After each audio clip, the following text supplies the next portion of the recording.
Welcome back. This is Stock Rock. Today I want to talk about the VIX and basically what is the VIX and how you can use it to your advantage and kind of look at it, how it affects the market. Think of it as an inverse to the S&P 500, even though its purpose is to show us short-term volatility, basically like a short-term volatility measure. The real definition is the VIX measures the market's expectations for volatility over the next 30 days based on the bid and ask prices of the S&P 500 index. And the bid and the ask is the sell point and the buy point, where investors are buying and selling options.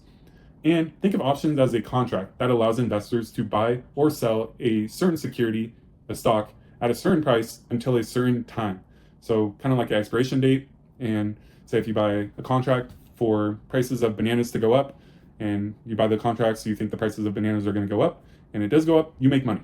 It's like a bet on which way you think the investment price will move. So if I think the prices of bananas are going to go down, I'm going to be buying a put option. And if I think the prices of the bananas are going to go up, I'll buy a call. But there's so many different strategies. It's a really in-depth topic that I will dive into at one point, but not today. This volatility index, the VIX, was created by the Chicago Board Options Exchange, the CBOE, which is a trading exchange similar to the New York Stock Exchange that's focused on options contracts. The VIX is often called the fear gauge. There's a lot less certainty with investors about future prices in the US stock market over the next 30 days. The lower the VIX, the more certainty investors tend to feel.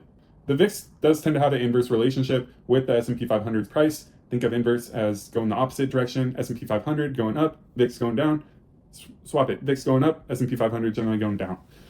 But the main purpose of the VIX is to measure short-term volatility rather than act as an index that's always moving the opposite direction. Now I want to show you the charts.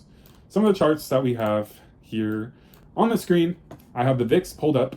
So as you can see, let me pull it up a little bit. On November 20th, we had a spike in the VIX. And then I wanted to show you as well, basically year to date, how the S&P 500 has been trading and how the VIX has been trading. And as you can see, the VIX has been steadily climbing. And look at these spikes. You always want to look at these spikes and then go to the S&P 500. So similar to that first spike, we had a big drop in the S&P 500.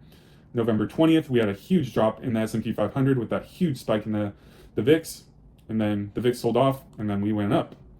As you can see, from January 1st or January 2nd, we've been choppy, really choppy.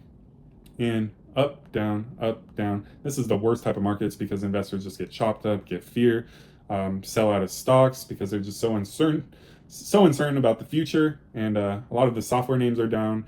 That's kind of bringing the stock market down a bit or chopping it up a bit. And then we have technology selling off. But as you can see, the S&P 500 is chopping around. And as we go back to the VIX, it is somewhat chopping around, but it's steadily climbing. So we are getting held up by certain names like materials, consumer staples, healthcare. Those sectors are performing. Technology and software is really hurting us. So I think that's why we have this choppiness, because if we had tech and software performing as well as consumer staples, we would already be above 7,000.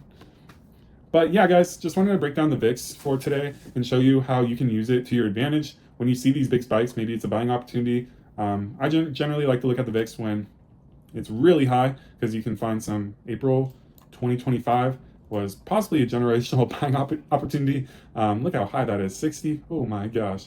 But generally, anything above 30 is pretty high. But yeah, thanks guys for watching. If you learned something, comment below. This is Stock Rock. Peace.